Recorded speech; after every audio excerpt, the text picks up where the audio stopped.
There's a popular way of thinking about Good Friday, and I imagine many of you will recognize it or some form of it. It goes something like this.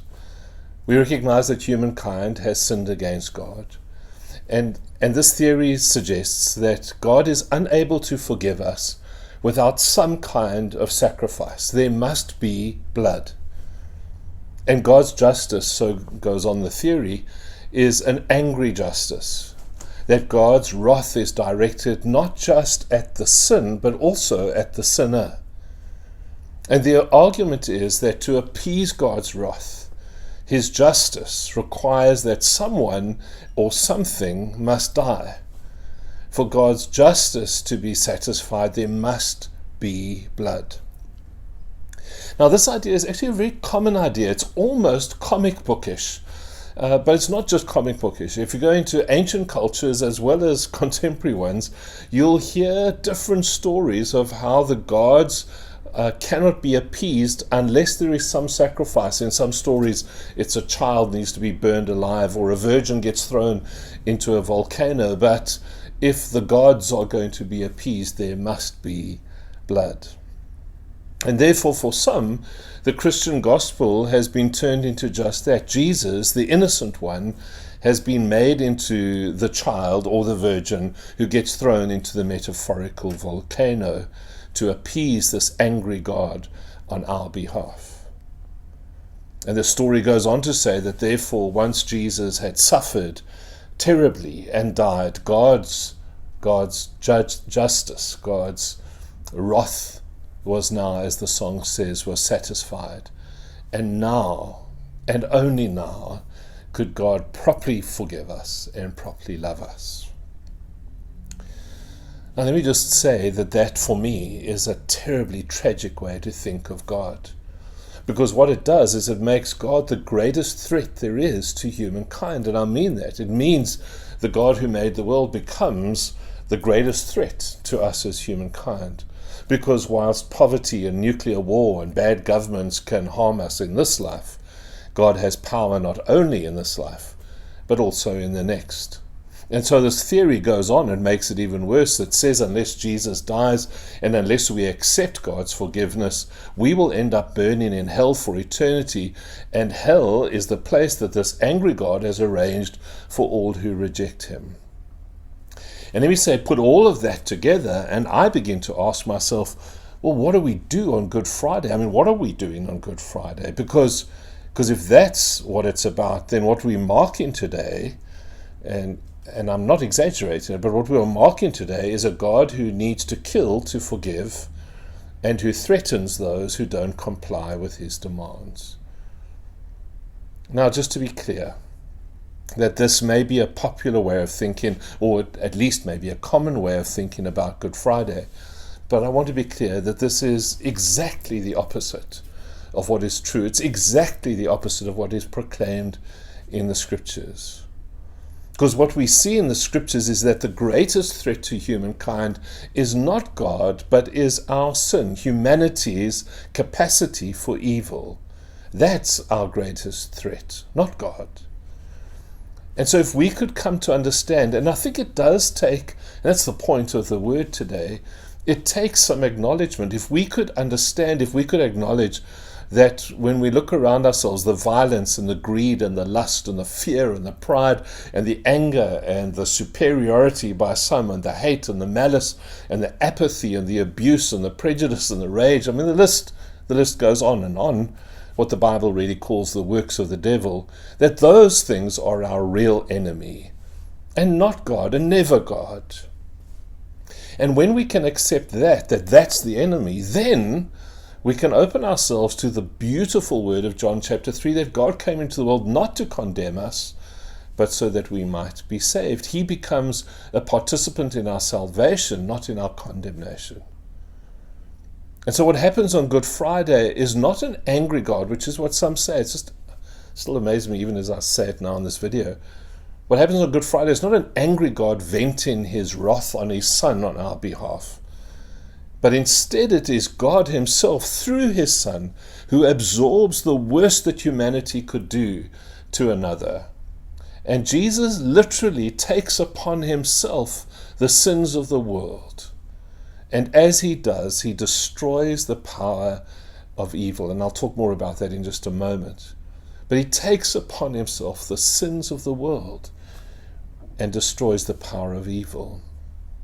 And that's why I'm sure the gospel writers have structured their stories as they have. Because if you look at them, the stories about Jesus going to the cross and the cross itself, it's crammed full. Those stories are crammed full with terrible human behavior.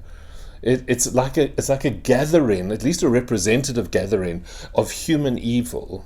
Because you see cowardice and you see betrayal, you see these political power games, you hear lying, you see corruption. A little earlier in the story, there's jealousy. We see the apathy of the disciples. And then we just have these waves, these copious amounts of incessant violence and almost unimaginable cruelty matched by things like the Holocaust. It's as if the worst that human beings can do to one another, somehow in these gospel stories, we get told that the worst that human beings can do to one another manages to descend on Jesus in just these 2 or 3 days that we celebrate over Easter. And even though Jesus had all the power in the universe and 1 million angels at his beck and call, instead he remained silent. And as the prophet Isaiah says, like a sheep he was led to the slaughter. Because Jesus refused to meet our violence and our abhorrent behavior with equal wrath or violence or power. And instead, as the Apostle Paul says, he humbled himself. And he humbled himself to death on a cross. And it was this refusal to retaliate which robbed evil of its power. It was the refusal to deal with evil's ways. But to do that, to deal with evil, came at a price. And so in the story of Jesus, we read how deep was his agony, that he sweated blood, so broken his heart, that he actually asked the Father, he prayed if there might not be another way to do this. But violence cannot be conquered with more violence. Evil cannot triumph over evil.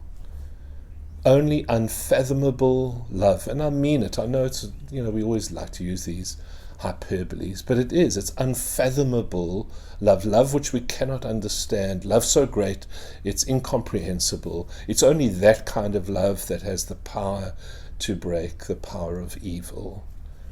A love that will not let us go, but will do everything required to set us free. It's a little bit of a digression just for a moment, but I don't want to let it go on this day, because in many ways this little homily is about the Father and our picture of the Father when we think of Trinitarian language, the Father, Son, and Holy Spirit.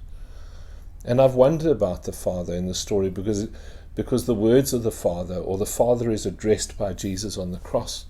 And you'll remember those famous words as he was dying. Jesus cries out, my God, why have you forsaken me? And those words have been the source of much debate over the past 2,000 years. And those people that we spoke of earlier, that way of thinking, they argue that Jesus, now tainted by the stain of our sin on the cross, makes it impossible for God to look upon him, makes it impossible for God to even be near him, makes it impossible for the Father to even address him. And so the Father remains silent, abandons Jesus. I don't think that that's what's going on at all in that moment. We don't have time to explore it too deeply, but I do want to say this, that I am so convinced that Good Friday is about unimaginable, incomprehensible love, that all of God, we can't separate God, because what is true of one person in the Trinity is true of them all, that all of God, Father, Son, and Holy Spirit, are brought to silence in this great act of love on the cross, this great act of grief, this great act of humility, of surrender. All of God is present in that moment. And hence the silence. And so Jesus goes to the cross, broken in every way, as our sin was heaped and heaped and heaped upon him until his body could bear it no more. and he finally gave up his spirit. But when he gave up his spirit, he was not the victim of an angry God. He was instead the example of perfect love. Perfect love. And so I have a simple thought for you today. I simply want to invite you today to worship him, to stand in awe of a God who will do this for us, to be humbled again by so great a sacrifice, and to be overwhelmed by the truth that God did this for you and for me, but hold this for yourself, that God did this for you, the one whose sin put him on the cross. He did this for you. And the simple truth, and for some it's a cliche, but I want to say it, the simple truth that were there no others in the world, Jesus still would have done this for you. Try and hold that. Try and allow that thought to overwhelm you, to become a part of you today. And hear the blessing that God is not angry and has never been angry with you. Destroy that idea. Crucify it. That's what Jesus was on the cross for, to crucify that idea. And let the overwhelming love of Jesus define your life. Let the awareness of this love that we've been speaking of, let it define your life. Let everything about your life be affected by the truth of this great love. Let your life have a singular response. In other words, you live for one thing, and that is to honor the remarkable love revealed to us in Jesus, and for which purpose we gather today. All those years ago, the prophet Isaiah wrote these exquisite words. Let them sit with you as we conclude. He was wounded for our transgressions, crushed for our iniquities. Upon him was the punishment that made us whole, and by his bruises we are healed. God bless you on this Good Friday.